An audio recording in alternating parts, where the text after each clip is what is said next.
எழுத்தாளர் கரண் கார்கே அவர்கள் அரங்கத்தில் இருக்கிறார்கள். வணக்கம். இல்லை, எல்லா தொழில்நுட்பம் தெரிஞ்ச மாணவர்கள் அவங்கவுங்க பார்வையில் ஒரு கருத்து இருந்தது. நான் வெறுமனே ஒரு பார்வையாளனாகவும் ஒரு எழுத்தாளனாகவும் பார்க்கும்போது இந்த மாதிரி ஒரு படைப்பை நிறைய பேய் படங்கள் பார்ப்போம். எல்லாம் பேய் காதலில் தோல்வி அடைஞ்சு இந்த மாதிரி தான் பழி வாங்கிட்டே இருக்கும். ஆனால் இதில் ஒரு இயற்கைக்கான ஒரு விஷயத்தை ஒரு சயின்டிஃபிக்கலான அது அந்த நான் கூட அப்படி நம்பினேன். அந்த மரம் ஒரு வேளை அப்படி ஒரு மரம் இருக்குமான்னு சொல்லிட்டேன். ஆனால் இல்லை, அது ஒரு புனைவு தான் அப்படின்றதே ஒரு அற்புதமான விஷயந்தான். நம்ம இயற்கையை காப்பாற்றுற விஷயமா அதில் ஒரு சம்பவங்கள் நடந்துக்கிட்டே இருந்தாலும் ஆனால் அதுக்கு பின்னாடி இருக்கிற அரசியல் பேசுது. அது ரொம்ப ஆச்சரியமாக இருந்தது. உண்மையாகவே இயக்குனருக்கும் என்னுடைய மனமார்ந்த பாராட்டுகளை சொல்லணும்னு நான் விரும்புகிறேன். இந்த மாதிரி ஒரு படம் எடுக்கிறதுக்கு துணிச்சல் வேணும். ஏன்னா எழுதுறவனா கூட எல்லாருக்குமே நம்ம படைப்பாளர்கள் ஒரு மாணவர் சொன்னார், நான் இந்த மாதிரி படத்தை நிச்சயமாக எடுக்க மாட்டேன் அப்படின்றது. அவர் ரொம்ப அழகாக ஒரு உண்மையை ஒத்துக்கிட்டார். ஏன்னா எழுதுறவங்க கூட என்னன்னாக்கா, நான் கூட ஒரு 7-8 நாவல் எழுதும்போது எனக்கு ஒரு பதட்டம் இருந்துகிட்டே இருக்கும்.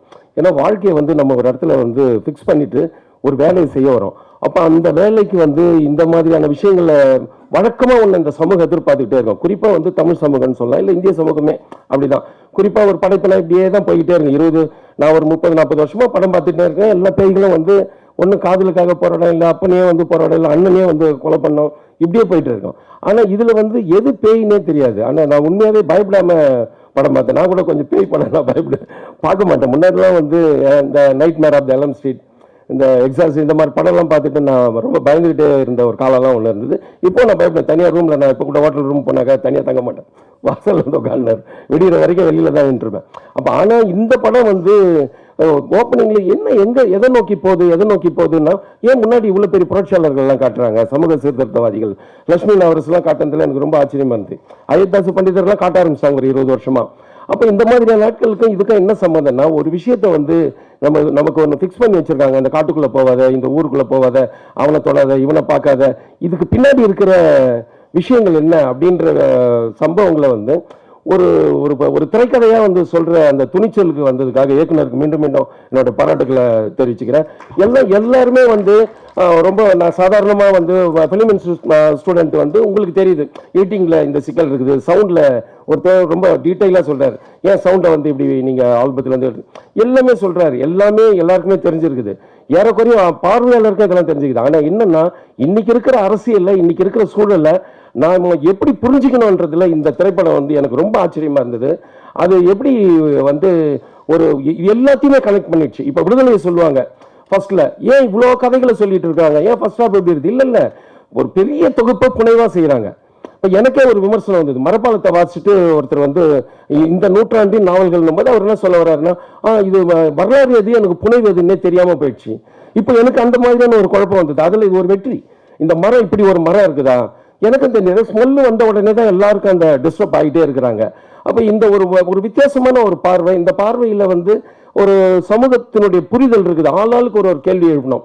இப்போ ஏன் இந்த அரசியலில் உங்களுக்கு என்ன பிரச்சனை வந்துடுச்சு, அதனால என்ன பின்விளைவுகள் ஏதாவது உண்டாச்சா அப்படின்னா, ஒன்றுமே பின்விளைவு இல்லை. இப்போ எனக்கு என் உள்ளத்திலே ஒரு மனமாற்றம் இருக்குது. இல்லை, எல்லா விஷயங்களையும் நம்ம தொகுத்து ஒரு இடத்துல பேசலாம். அது ஃபிலிமாக இருக்கலாம், நாவலாக இருக்கலாம், எதுவாக இருக்கலாம். இப்போ உங்களுக்கு நீங்கள் டெக்னிக்கலாகவே அதை பார்க்குறீங்க. ஒரு ஒரு படைப்பாக அது ஒரு பிரமாதமான ஒரு வேலையை செஞ்சதுன்னு தான் நான் சொல்றேன். இன்னும் நீங்கள் சொல்கிற மாதிரி அந்த மாதிரி டெக்னிக்கல் ஆஸ்பெக்ட்லாம் இருக்குது. ஒரு 20 கோடி ரூபா கொடுத்தாக்கா அவருக்கு கூட நிறைய சுதந்திரம் இருந்திருக்கலாம். அவர் லைவ்லாம் வச்சு மியூசிக் பண்ணியிருப்பாரு. இன்னும் கூட உண்மையான ஒரு ஃபாரஸ்ட் கூட போயிருக்கலாம். எல்லாமே நடந்திருக்கலாம். நம்ம 2 ரூபா 3 ரூபா கையில் வச்சுக்கிட்டு இவ்வளோ பெரிய வேலையை செய்யணும். இடையில கொரோனாலாம் வந்துச்சு, இவ்வளோ தூரத்தையும் சமாளித்து ஒரு 2 ரூபா 2.5 ரூபா 3 ரூபாயில் இவ்வளோ பெரிய ஒரு விஷயத்த அதுவும் மெனக்கெட்டு நான் இந்த மாதிரி படம் தான் எடுப்பேன் அப்படின்னு உறுதியாக அவங்க செய்யறது இருக்குல்ல. ஒரு பாட்டு, ஒரு சாங் ஒன்று கொடுத்துருக்கலாம், ஏதோ ஒன்று பண்ணியிருக்கலாம், காட்டுக்குள்ள ஒரு கானா கூட பாடியிருக்கலாம். ஏன்னா அந்த மாதிரி ஏரியாவில இருந்து வந்த ஒரு கேரக்டர் இருக்காரு. எல்லாத்தையும் விட்டுட்டு அவர் காம்ப்ரமைஸ் பண்ணாம ஒரு பொலிட்டிக்கலா அதை கொண்டு சேர்க்கிறதுன்னு இருக்கிறது. அதுல காட்டின நிறைய படிமங்கள் ஒரு ஒரு ரெகுலேட்டடான ஒரு படிமங்கள். அந்த ரத்த கரையா இருக்கிற ஒரு ஏரியாவை காட்டுறது, மற்ற எல்லா விஷயங்களுமே இந்த ட்ரிபிள் ஒன்று சொன்னீங்க. இது எல்லாமே உலகம் முழுக்க இருக்கிற படிமங்கள் எல்லாம் ஒரு படைப்புக்குள்ள காட்டணும். இவ்வளவு விஷயத்தையும் ஒன்று புகுத்தணுன்றதே ஒரு பெரிய கட்ஸ் தான். உங்களுக்கு நான் சல்யூட் பண்றேன். தேங்க்யூ.